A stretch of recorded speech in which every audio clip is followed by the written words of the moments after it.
Hello, I'm Sean, and right now we're going to talk a little bit about Bodycords. And so there are a whole bunch of different things to think about when you're getting a bodycord. So we're just going to dive right into it, and we're going to start with an epee bodycord. So this three prong to three prong. This is a German clamshell design. It's pretty common. This particular one comes from Absolute Fencing. There are a whole bunch of similar designs out there. And so you've got three lines for fencing. You've got an A line, a B line, and a C line. It's just basically ABC, and remember that C is the one that's off to itself. And so for epee, this is pretty simple. In an epee, the hot line is always the B line. So in epee, when a touch is made, the circuit goes from the B line to the A line. So if you look at the test box, we can just short this with a screwdriver. Pull that out of the way. We can short between the B line and the A line, and that gives us a green light. Or we can short between the B line and the C line, and that gives us a red light. So B line and C line is what you get for foil, just a regular, properly functioning foil, or if you've got a weapon that grounds out an epee. So looking at the inside, I've got one of these that I've already pulled apart. And so the clamshell just has screws that come out. They've got nuts on the other side. So if you look here, each pin has its own wire going to it. If we take them out, you can see that there's a screw in the bottom, hopefully once the camera focuses. And this screw basically just pins the wire from the coming from the bodycord, and it pins it to the pin here, and then when you put it together you can see that there are different grooves in here that you can line up the pins with. I'd recommend doing this with a test kit or a multimeter when you put it back together, because it's really easy to mix them up, and if you do mix them up, then it can be a real headache trying to figure out what you did wrong if you didn't realize it. So it's something you want to be careful with. Now, one of the other more common designs of epee bodycord is the Leon Paul design. You'll see it's slightly different. And you'll hopefully notice that the pins are a little offset. So this is one of their retaining mechanisms. In addition to using the clip, is they have the pins skewed, so that way it's harder to pull out of the socket in the hopes that it'll stay in there. But they don't have a clamshell design. They have a bar that each of the pins sits in, and you actually thread the wire, the entire wire, the insulation and all right through there, and then their screw is sharp on the end, and you just jab all the way through the entire thing. And sometimes you need to back the screw out a little bit and then screw it back in if the bodycord is acting weird. This is a thing that Leon Paul has issues with. So if you have a Leon Paul bodycord, it's a good idea to do that maybe every 6 months or so. Just unscrew it a little bit and screw it back in, and then it should work fine.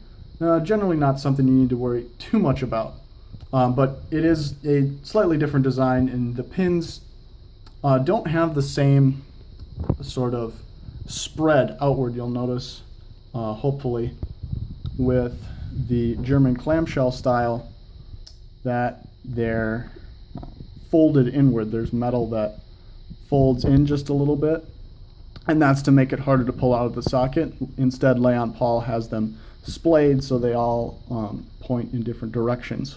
So it sort of like the entire bodycord works that way instead of each individual pin. But that's enough about epee. Let's talk a little bit about foil now. So I'd say the most common foil bodycord is the two-prong design. This is, again, German clamshell style. So down here, the end that I've plugged into the test kit, the end that plugs into the reel, is the exact same as the epee bodycord. The difference is on the other end. You'll have the two-prong bodycord bit that plugs into a two-prong socket like you see here. Then you'll notice that the posts are two different diameters. So the post for the B line is the narrow one. That's basically what you need to remember. And so when you go to plug into the socket, one of them has the little insulating sleeve here that hopefully you can see. And so the narrow one plugs into the side with the insulating sleeve.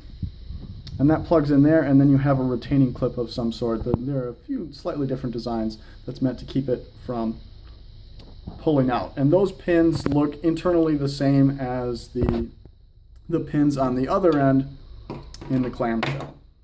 And then the other thing to look at is the lame clip.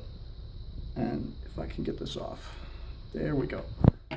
So testing the foil body cord is pretty simple. The lame clip goes to the A line.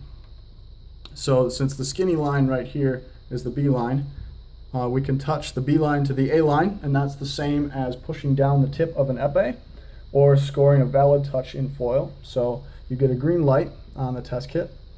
Or you can ground from the B line to the C line, which is the fat one, on the screwdriver with the screwdriver, and you get the red light, which is what's normally just a foil ready for use or an epee grounding out. And one last look at the lame clip. You'll notice it opens up and it's got some nice sharp teeth on it. Don't get your fingers in there. And don't clamp it on the body cord. I see that every once in a while. Since it has sharp teeth on it, you don't want it cutting through the insulation on the wire and potentially damaging the wire. It's just a headache that's better avoided. Use a rubber band or a twist tie or something if you need to secure it. It's just one headache to avoid. And then down here, I believe there's a rule saying that the lame clip needs to be secured with solder. So there's a little blurb of solder here, hopefully if the camera will focus, that secures the wire in addition to this little pin here. And that way you don't have to worry about the wire pulling off and your lame going off target, which is not something you want to be dealing with. So moving on to the other primary body cord design for foil is bayonet.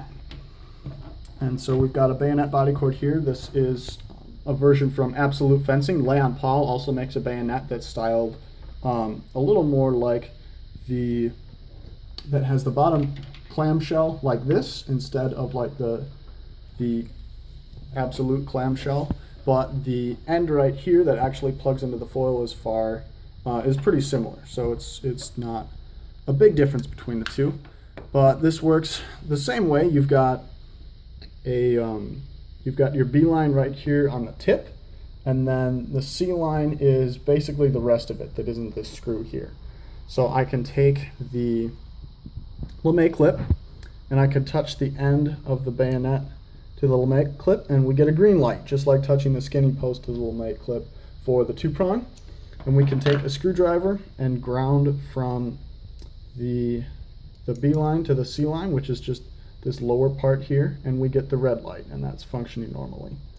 So this works with a bayonet socket, and so you line up this rectangle-ish thing here with the similarly sized hole in the socket, push in and turn, and now it's secure and doesn't move at all.